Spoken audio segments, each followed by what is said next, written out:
Okay okay. सो अभी मेरे को प्राइमा फेसी यही दिखा है। और सबसे ज्यादा इस बजट का फोकस किसकी तरफ रहा है according to you, whatever the broader outlines you have seen? I think there are two aspects. One is I think the green energy wake up of India at this Amrit Kal budget.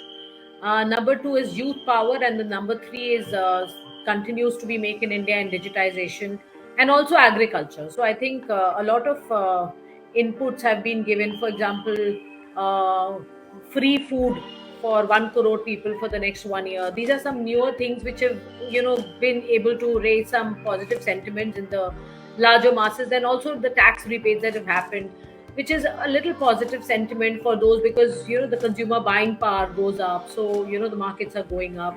So there is a positive sentiment around those little things that have happened. But in terms of the larger traction in the MSME space, I was hoping for a lot of things in terms of the grassroots MSME, sort of application of whatever initiatives they run at the center. My problem is that you run too many initiatives with too many names, which sound to be very appealing at the top. But when it comes to the last mile, availment and the benefit applicability of all of these initiatives, there's a huge challenge. The people don't seem to deviate from here to there if there's a little scope of adjustment to be done, because they're very strict mandated. So that results in a flopped execution, in terms of whatever the real intent is good, but then the last mile execution is a series of action steps in which a different set of people are involved, and most of them are central government sort of mandated people. सो वो इधर से उधर खिसकने में उनको 10 बार सोचना पड़ता है। उनको अगर बोलो, सपोज अगर मैं इंडिया के बाहर भी कोई प्लांट लगा दूं, जैसे आज मेरी कम से कम 45 मिनट की डिस्कशन है, आई सेड मैं रेवेन्यू अर्नर तो आपकी कंट्री के लिए होंगे ना, बिकॉज मेरी बाहर की कंपनी मेरी इंडियन कंपनी की सब्सिडरी है। प्लांट में बाहर इसलिए लगाना चाह रही हूँ क्योंकि वो ग्रीन फ्यूल जो हमें फीड स्टॉक है वहां पे बहुत सस्ते में मिल रहा है, मेरे ग्रॉस मार्जिन बहुत बेटर होंगे। आप इंडियन कंपनी को फंड कीजिए, और यहाँ से हम मशीन इंडिया से खरीद के बाहर लेके जाना चाहते हैं, इसमें क्या प्रॉब्लम है for you to fund? But नहीं, ये प्लांट इंडिया में ही लगेगा, इंडिया में ही फंडिंग मिलेगी। And if I am asking him कि प्रॉब्लम क्या है, देन दे सेइंग रिमोटली हमको कैसे दिखेगा कि वहां पे प्रोग्रेस क्या हो रही है। मैंने कहा सब कुछ हम अभी तक भी तो मैनेज कर रहे हैं ना through the digital medium. So I think my problem is not with the budget. My problem is with the sense of execution of how things happen.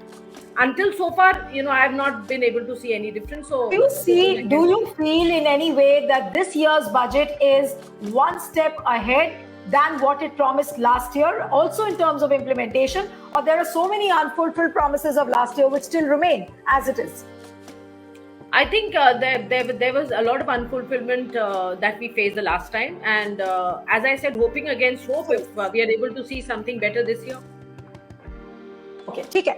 अब मैं पॉलिटिकल पार्ट के लिए मैं सुनील जी के पास आती हूँ कि सुनील जी, जो ब्रॉडर पॉइंट्स हैं, सपना और सती जी ने इसको हाईलाइट किया कि ठीक है उन्होंने एमएसएमई के लिए 1% टैक्स में कमी की है, उसके अलावा किसानों को उन्होंने दिया है, यूथ को दिया है थोड़ा बहुत, फिर उसके बाद सैलरी और मिडिल क्लास और जो बिलो द पॉवर्टी लाइन के जो लोग हैं उनको एड्रेस सरकार ने इस बजट में करने की कोशिश की है। तो क्या ये कहना सही होगा कि ये जो मोदी सरकार का जो इस साल का बजट है वो एक चुनावी बजट है जो कि एक भारी जनसंख्या को एड्रेस करता हुआ है? इज इट अ चुनावी बजट, सुनील जी?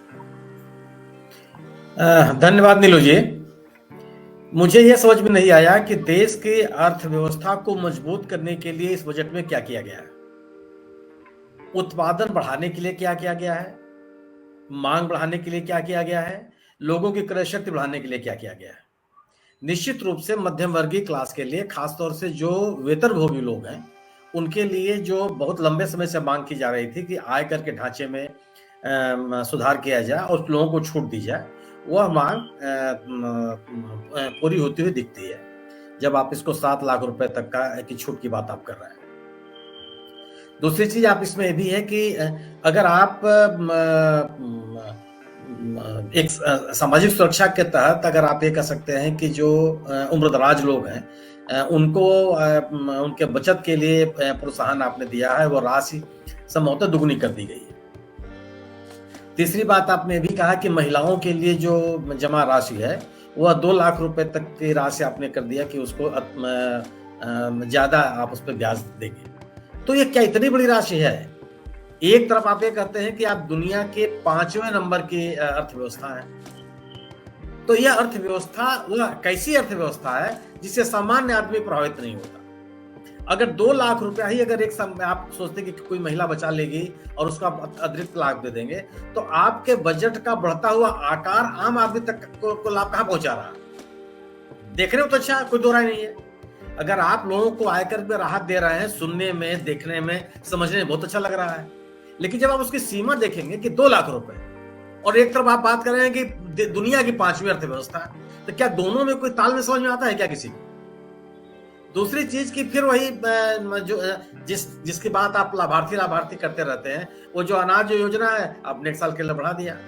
तो यह अनाज योजना तो केवल और केवल चुनावी बजट है। आप अनाज योजना को बढ़ाइए, लेकिन जो अनाज उत्पादक है यानी किसान, उसको उसकी उपज का बेहतर पैसा मिल जाए।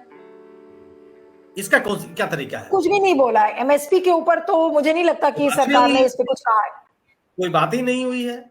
इसी तरह से जो कृषि लागत में कृषि की लागत बढ़ती चली जा रही है, खाद की कीमत बढ़ती जा रही है, उस पे जीएसटी है, उसके बारे में आप कुछ नहीं बोलते हैं। कृषि से संबंधित जो उपकरण हैं उनके बारे में आप कुछ, उनकी जीएसटी के बारे में आप कुछ नहीं बोलते हैं। कृषि उत्पादों की पैकेजिंग के लिए जो गत्ता लगता है उसके जीएसटी के बारे में आप कुछ नहीं बोलते हैं। आप याद कीजिए ना कि हिमाचल प्रदेश के चुनाव में सेब उत्पादक किसान को किस बात में नाराजगी कितनी, क्यों गत्ते के ऊपर लग रही जीएसटी से कितने परेशान थे वो, आप उस पर कुछ बात नहीं बोलते हैं। तो आप सुनने, आपको कहा जाएगा कि कृषि आयकर में आपको राहत दे दी गई, बड़ा बहुत अच्छा लगेगा साहब, बहुत लंबे समय से मांग हो रही थी, आपने इसको बढ़ा दिया।